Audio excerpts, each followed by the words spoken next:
Eustace, tell us who you are.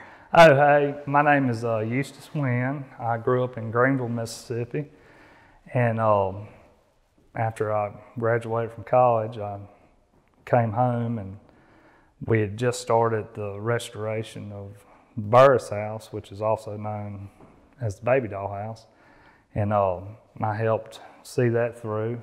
That project took about 7 years, and once we finished the house, you know, we had been getting a lot of interest for people having weddings out here. So of course we wanted to accommodate anybody we could, and we opened it up for people to use for weddings and receptions. But not only have we had those, we've also had people have conferences and parties and events like that out here as well. And our website is www.thebabydollhouse.com, and you can find, you know, contact information on there, and pictures and history and some other things. And feel free to call if you're ever interested in using it. Tell us a little bit about the family history, how they arrived in Mississippi back in the 19th century, and you know, the things that they grew. Yes. So the Mississippi Delta up until the 1830s was a wilderness. It was not settled. And in the 30s, the treaty with the Choctaw Indians, I think it was the Treaty of Dancing Rabbit, that's when the Choctaw Indians were removed from the Delta, and then settlement was opened up for white settlers. During that time, there was, you know, I mean, I think the statistics are by 1855, there were about 2,000 whites and about 6,000 blacks that lived in Bolivar County. And of course, this was before the Civil War, so the African Americans were the slave population.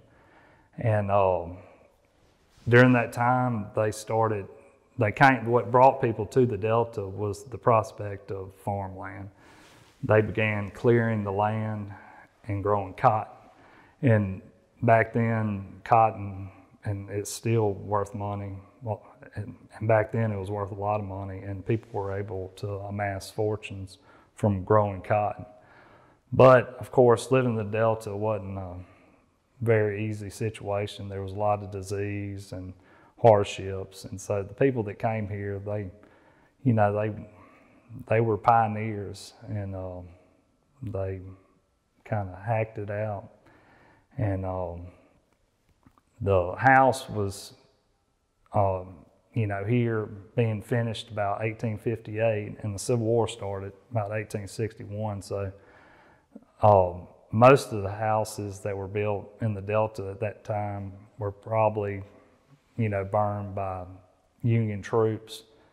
But this one was spared burning because J.C. Burrus, Judge Burrus, who had the house built, he had graduated from the University of Virginia, and one of his classmates was a Union commander that sent an order to the troops down here to spare the Burrus home from any, kind of burning or anything.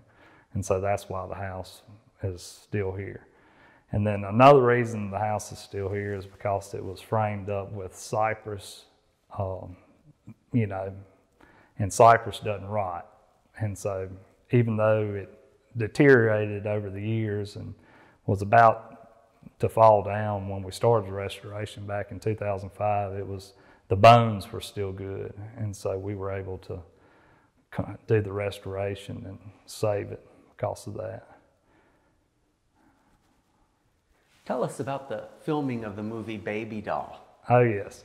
And so what really makes this house famous is the fact that the first full-length feature film in Mississippi to ever be filmed was filmed here. And that film is, of course, Baby Doll. And that was the year 1956. Eliza Kazan, he was the director, sent a location scouts to the Mississippi Delta to find the perfect place to film his next movie. And Tennessee Williams, a Delta native, wrote the screenplay for Baby Doll. So they were looking for an old, dilapidated antebellum home. And when they pulled in Benoit and found this place, it was a pretty easy choice. I mean, it fit the script exactly because the house was dilapidated. My great-grandmother, Miss Berry, who grew up in this house, her daddy was J.C. Burrus Jr., and she lived across the road in the house that her husband and her had built in about 1900, and they went over and asked her if they could film the movie, and she obliged, and the rest is history. They came into town and they recruited or casted many of the town's folks to be in the movie. And so I know they had a lot of fun. I'm sure it was a lot of fun, and people from all over the Delta would kind of come and watch scenes being filmed and get glimpses at the actors, and it was kind of a big deal. And we hear stories all the time about, you know, people whose dads or uncles or moms or, you know, somebody they knew in the family that was in the movie, and there's lots of Baby Doll stories. And so that's a really neat part about the house.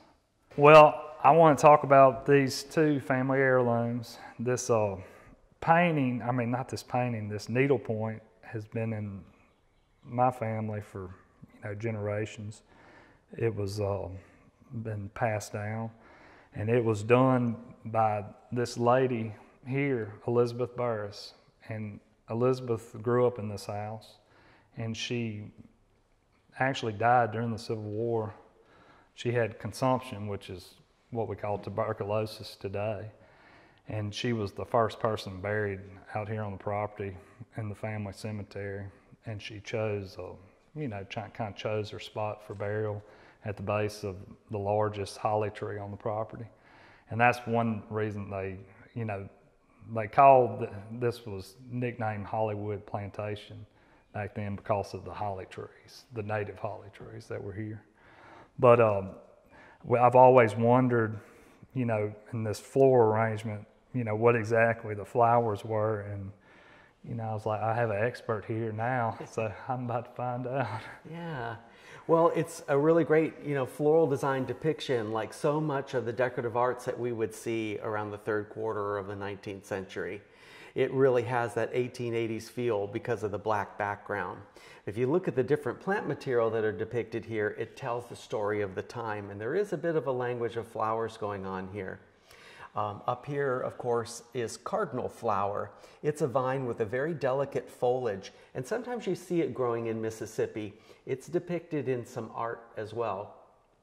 Over on this side of the needlework, you'll see some convolvulus and some lily of the valley. And then moving our way downward, some moss rose. And of course, in the center, very large focal flower. Maybe it's a calla lily or a morning glory flower, very heavily needleworked to be the focal point of the arrangement. And just below it, something you might not even notice would be forget-me-nots. So overall, this is telling, I think, a tale of religious faith, and also saying that family comes first in many ways because of the depiction of the flowers and the memories that it represents. That's very interesting. And also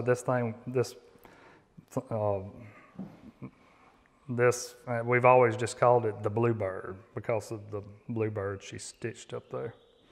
So thank you, Jim. Beautiful.